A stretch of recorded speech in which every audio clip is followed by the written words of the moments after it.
এলেম অর্জন করো, আর না হলে এলেমের সহযোগী হও। এলেম এলেম এলেম ওয়ালা হও, নাহলে এলেম যে শিখে তার সহযোগিতা করো। ঠিক আছে না? তবে হিংসা করিও না, ধ্বংস হয়ে যাবে। একটা হাদিসে আসছে, এদের সাথে হিংসা করো না। তো ভাই, যে ব্যক্তি কোরআনে হাফেজ হবে, বলে তার পিতামাতাকে এমন এক মুকুট পরানো হবে, তাজ পরানো হবে, বলে সূর্যের আলোর চাইতেও অধিক উজ্জ্বল হবে ওই মুকুটটা।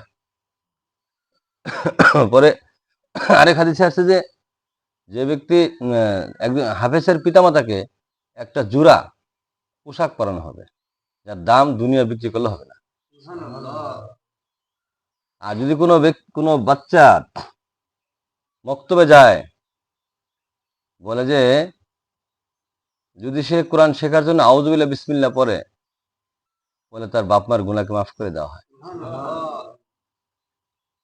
এই জন্য ভাই, সদকা জারিয়ার মধ্যে এইটাও একটা। মানুষ মরে যাবে, তার কোনো আমল বাকি থাকবে না, আমল বন্ধ হয়ে যাবে কবরের ভিতরে, কিন্তু একটা আমল, কয়েকটা আমল জারি থাকবে, সেটা হলো সদকা জারিয়া। সদকা জারিয়ার মধ্যে নেক সন্তান হলো খুব উল্লেখযোগ্য, গুরুত্বপূর্ণ। নেক সন্তান বলে সে যদি আপনার জন্য দোয়া নাও করে, সে কোরআন তেলাওয়াত করে, নামাজ পড়ে, মানে আপনি যে তারে শিক্ষা দিয়েছেন, এলেম শিক্ষা দিয়েছেন, মাধ্যম হয়েছেন, মাধ্যম, এলেম শিক্ষার মাধ্যম হয়েছেন, সে যতদিন পর্যন্ত এই কোরআন শরীফ পড়বে, অন্যকে শিখাবে, তারা আবার শিখাবে, তারা আবার শিখাবে, এইভাবে চলতে থাকবে ধারা। আপনি বলছেন কিয়ামত পর্যন্ত যদি এই ধারা চলতে থাকে, আপনি কিয়ামত পর্যন্ত সওয়াব পাইতে থাকবেন। যদি হ্যাঁ, তারপরেও যদি দোয়া নাও করে, আর যদি দোয়া করে, তো অতিরিক্ত হবে। বলে এক কবরস্থানে ঘটনা আছে, এক লোক, মানে এক ব্যক্তি কবরবাসীকে স্বপ্নে দেখছে, সমস্ত কবরবাসী এরকম কি জানি সংগ্রহ করতেছে। তো বুজুর্গ আরেক ব্যক্তি কিছুই সংগ্রহ করতেছে না, সে নিশ্চিন্ত মনে বসে রয়েছে, তার কোনো চিন্তা নাই, সে খুব স্বতঃস্ফূর্ত হয়ে বসে রয়েছে। ওই ব্যক্তি জিজ্ঞেস করছে, ভাই, যে এরা কি সংগ্রহ করতেছে, আর আপনি বা নিশ্চিন্ত মনে কেন বসে রয়েছেন? বলে এরা বিভিন্ন হাদিয়া তার দুনিয়াতে যারা আছে এরা পাঠাইতেছে, আর এরা সংগ্রহ করতেছে। আর আমার দুনিয়াতে এক ছেলে আছে, সে প্রতিদিন একটা খতম কোরআন শরীফ তেলাওয়াত করে, আর আমার কবরে বক্সায় দেয়। মানে আমার কোনো চিন্তা নেই, আমার কোনো চিন্তা নাই, প্রতিদিন এক খতম কোরআন তেলাওয়াত করে। অমুক বাজারে আমার এক ছেলে আছে, সে ব্যবসা করে।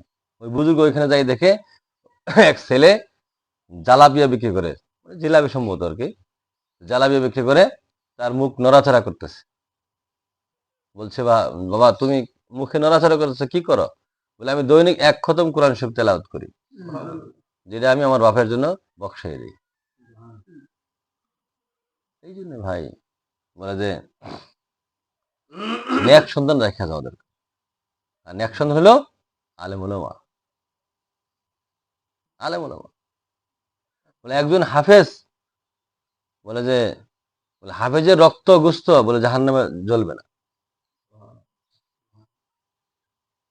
একজন হাফেজ 10 জন মানুষ জাহান্নামের জন্য ওয়াজিব হয়ে গেছে, তাকে সুপারিশ করে জান্নাতে নিতে পারে। চারটিখানি কথা নেই, বলে এলেম শিখা দরকার। একটা আলেমের কত দাম, বলে আবেদের ঘুম, আবেদের এবাদত, আলেমের ঘুম সমান। যে ব্যক্তি আলেম নাই, আবেদ, সে ইবাদত করবে, আর আলেম সব ঘুমাইবে।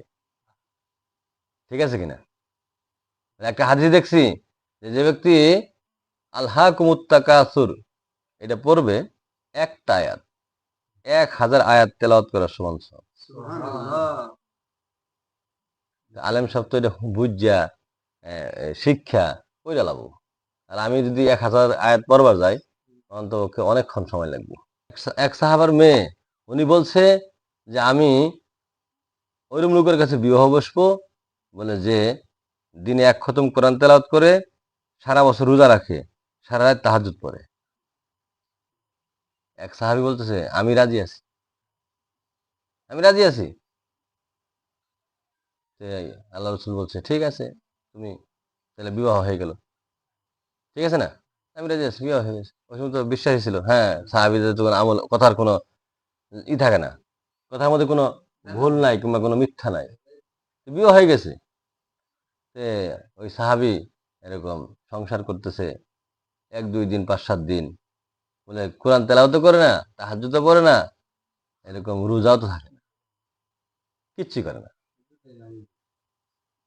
তখন ওই বিবি সাহেব আশ্চর্য হয়ে গেছে, কি ব্যাপার, এই তো আল্লাহ রসুলের সাহাবী তো মিথ্যা কথা বলার কথা না, আল্লাহ রসুলের সাহাবী মিথ্যা কথা বলার কথা না। রসুলের কাছে তারপর সংবাদ জানাইছে যে আপনার সাহাবী তো যে কথা কইয়া বিবাহ করছে এটা তো আসলে আমি দেখতেছি না তার ভিতরে। সে দিনে খানা খাইতেছে, রাত্রে ঘুমাইতেছে, হ্যাঁ, তারপরে কোরআন তো হাতেই নেয় না। কি হইলো, এটা কেমন হইলো? মানে রসুল জিজ্ঞেস করছে, বলে তোমার কি এটা যে তোমার বিবাহ অভিযোগ করতেছে এটা কি সত্যতা? আর তুমি যে শর্ত দিয়ে বিবাহ করছিলা, বলে এই শর্ত কি ঠিক আছে কিনা? ওই রাসূলুল্লাহ ঠিক আছে, ইয়া রাসূলুল্লাহ আমি তো আমল করতে আছি, তো তোমার বিবাহ না করতেছে, তুমি সারাদিন খানা খাও, দিনে কোরআন শরীফ হাতে নাও না, হ্যাঁ, রাত্রে ঘুমাও, এই কেমনে? বলে বলো দেখি, তুমি সারাদিন কোরআন তেলাওয়াত কখন করো? বলে আপনার হাদিসে আসছে, আপনি বলছেন যে ব্যক্তি 3 বার সূরা ইখলাস পড়ে সে 1 খতম কোরআন শরীফ তেলাওয়াত করে সওয়াব পায়। সুবহানাল্লাহ। আমি 3 বার সূরা ইখলাস পড়ি, তাহলে আমার সওয়াব হবে না? আমি 1 কোরআন তেলাওয়াত করলাম না? বলে আচ্ছা ঠিক আছে, বুঝলাম। তাহলে তুমি রোজা খাইয়া রোজা কেমনে করো? সারাদিন খাইয়া রোজা কেমনে হয় সারা বছর? বলে যে আমি রমজান মাসে রোজা রাখি, আর এরকম সোয়াল মাসের 6টা রোজা রাখি। যেহেতু রমজান মাসে রোজা রাখলো আর সোয়াল মাসের 6টা রোজা রাখলো, সেই জন্য সারা বছর রোজা রাখি।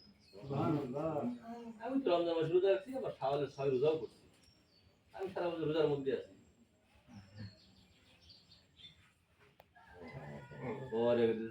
রাত্রে কেমন ঘুমাই ইবাদত, ঘুমাই ইবাদত হয়, ঘুমাইলে তো অধিক হয় না, ঘুমাই কেমন ইবাদত? বলে যে আমি শুনছি যে আপনার এরকম এশা কিংবা যে ব্যক্তি এশা জামাতের নামাজ পড়ে, ফজরও জামাতের সাথে নামাজ পড়ে, সেজন্য সারা রাত্রি নফলের মধ্যে কাটে। আমি তো ফজরও এশাও জামাতে নামাজ পড়ছি, ফজরও জামাতে নামাজ পড়ি, আমি জামাত ছাড়া নামাজ পড়ি না। হ্যাঁ ঠিক আছে, ঠিক আছে।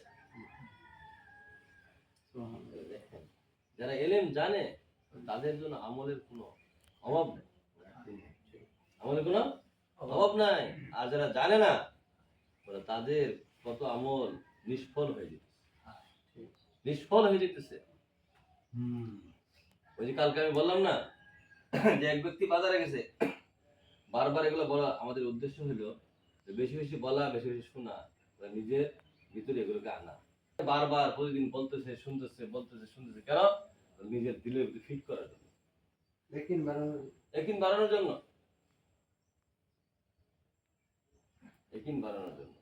এই জন্য ভাই আমার আমলগুলা এমন ভাবে করা দরকার যেটা আল্লাহ কিছু কবুল হয়। আর এলেম সহ অল্প আমল নাজের জন্য যথেষ্ট। এলেম সহ আমল করতে হবে, এলেম ছাড়া না। এলেম ছাড়া আমল হলো অন্ধকার, এলেম হলো বাতি। এলেম হলো কি? আমরা যখন লাইট ব্যবহার করি না সাপ বিচ্ছু দেখার জন্য, এই দুনিয়াতে চলার জন্য এলেম হলো টর্চ লাইট। এলেম আপনাকে পথ দেখাবে, কোন দিকে ভালো, কোন দিকে খারাপ, কোন দিকে হালাল, কোন দিকে হারাম। এই জন্য এলএম শিক্ষা করা ফরজ করছে, ঠিক না নাকি? নফল ওয়াজিব সুন্নত করে নেই, এলএম শিক্ষা করা ফরজ। এলএম ছাড়া তো আপনার আমলই হবে না, এলএম ছাড়া আমলই হবে না। একটু এলএম ছাড়া সারা জীবন আমল করছে, ওই আমল আল্লাহর কাছে গ্রহণযোগ্য হবে না। মন মতো নামাজ পড়ছে, মন মতো জিকির করছে, মন মতো এরকম হজ করছে, মন মতো জাকাত দিছে, হবে নাকি?